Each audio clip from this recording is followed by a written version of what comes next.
कराची के ये रंग बिरंगे झरने तो आपने देखे होंगे, लेकिन ये कहानी आपने इस तरह नहीं सुनी होगी। आज मैं आपको कराची के पानी और कराची के समंदर की कहानी सुनाता हूँ।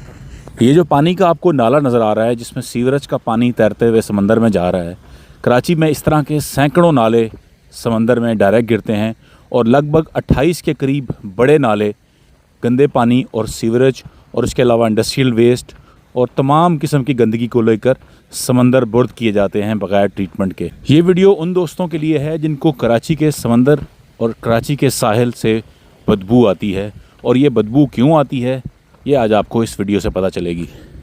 एक सवाल मुझसे अक्सर पूछा जाता है कि कराची को सरसब्ज़ और शादाब कैसे किया जा सकता है। कराची में कंक्रीट का जंगल है, कराची में दरख्त लगाने की जगह नहीं है, तो कराची को हरियाली में कैसे बदला जा सकता है। आपके हौसले के लिए अर्ज़ कर दूं कि दुनिया की बेहतरीन रहने के काबिल आबादी समंदर के किनारे होती है और दुनिया के 80% से ज़्यादा नबातात जंगलात समंदर में पाए जाते हैं और दुनिया के 80% ज़्यादा ऑक्सीजन का सोर्स समंदर का पानी है।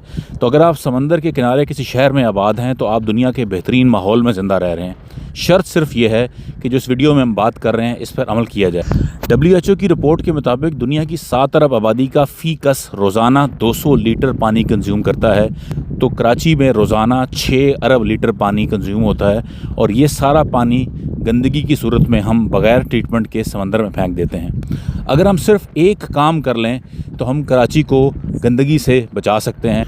इसका आगाज़ घरों में सेप्टिक टैंक यानी गटर बनाने से किया जा सकता है।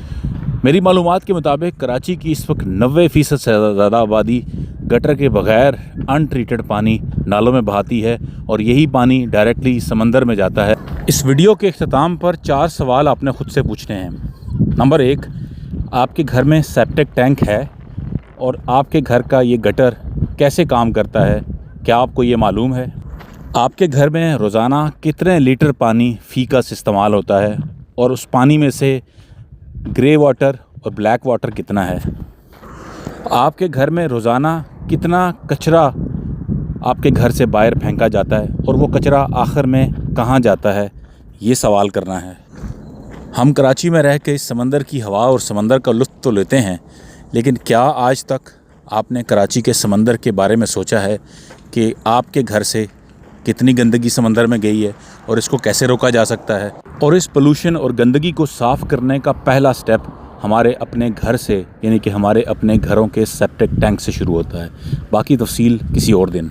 Save the trees, save the water.